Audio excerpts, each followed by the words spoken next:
জাতীয় নির্বাচনকে সামনে রেখে আইন শৃঙ্খলা বাহিনীর জন্য আগে 40,000 বডি ক্যামেরা কেনার কথা বলা হলেও সে সংখ্যা কমবে বলে জানিয়েছেন অর্থ উপদেষ্টা। সচিবালয়ে সরকারি ক্রয় সংক্রান্ত উপদেষ্টা কমিটির সভা শেষে এ কথা জানান তিনি। বৈঠকে আনসারের জন্য সাশ্রয়ী মূল্যে 17,000 শটগান কেনার নীতিগত সিদ্ধান্ত হয়। সাদাত হাবিবি সেতু রিপোর্ট। আপনার প্রিয় কাপড়ের যত্নে এলো এনজাইম সমৃদ্ধ Arik silver wash detergent powder 500 গ্রাম মাত্র 70 টাকা। প্রিমার্ক। ফেব্রুয়ারিতে আসন্ন জাতীয় সংসদ নির্বাচনে দায়িত্ব পালনের সুবিধায় পুলিশের জন্য কেনার কথা ছিল 40,000 বডি ক্যামেরা, তবে সে সংখ্যা কমছে। এবার শুধুমাত্র স্পর্শকাতর জায়গায় বডি ক্যামেরা কেনা হবে বলে জানালেন অর্থ উপদেষ্টা। স্বরাষ্ট্র মন্ত্রণালয় সাজেস্ট করছে আমরা সব জায়গায় বডি ক্যাম দিয়ে তো ইস্যু করতে পারবো, এগুলো মনিটর করার ব্যাপার আছে, ছবি আসবে, এটার অ্যাকশন নিতে হবে। তো অতএব সেন্সিটিভ যে জিনিসগুলো ওরা ইলেকশন কমিশনের সাথে আলাপ করে তারা সেই রিটার্নিং অফিসারকে সংখ্যাটা কমবে।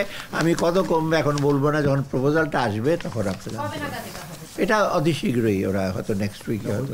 একই সাথে নির্বাচন নিয়ে জনমনে আগ্রহ আর উৎসাহ ছড়িয়ে দিতে বিজ্ঞাপন নির্মাণের সিদ্ধান্ত নিয়েছে অন্তর্বর্তী সরকার। নির্বাচনের আগে আনসার বাহিনীর জন্য সাশ্রয়ী মূল্যে 17,000 শটগান কেনার সিদ্ধান্ত হয়েছে সরকারি ক্রয় সংক্রান্ত উপদেষ্টা পরিষদ কমিটির বৈঠকে।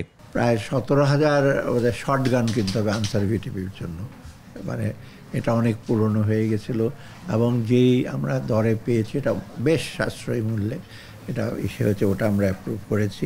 রোজার আগে নিত্যপণ্য দাম নিয়ন্ত্রণে চাল আর গম আমদানিরও সিদ্ধান্ত এসেছে। এ সময় এলসি খোলার ব্যাপারে বাংলাদেশ ব্যাংক আগের চেয়ে নমনীয় বলে জানান অর্থ উপদেষ্টা। কিছু গম আনবো আর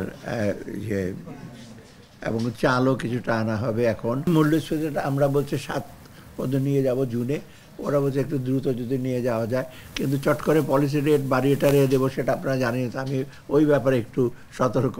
অর্থ উপদেষ্টা জানিয়েছেন অন্তর্বর্তী সরকারের সার্বিক কাজ নিয়ে IMF মোটামুটি সন্তুষ্ট, তাই নতুন করে কোনো শর্ত দেওয়া হয়নি। এছাড়া চাহিদা থাকায় 1 লাখ পাসপোর্টের অনুমোদনও দেওয়া হয় বৈঠকে। ওরা নতুন কোনো শর্ত দেয় না, এটা একটা বেসিক্যালি আর্টিকেল 4 কনসালটেশনের মতো হয়েছে। সাদাত হাবিবি সেতু, 21 টেলিভিশন, ঢাকা।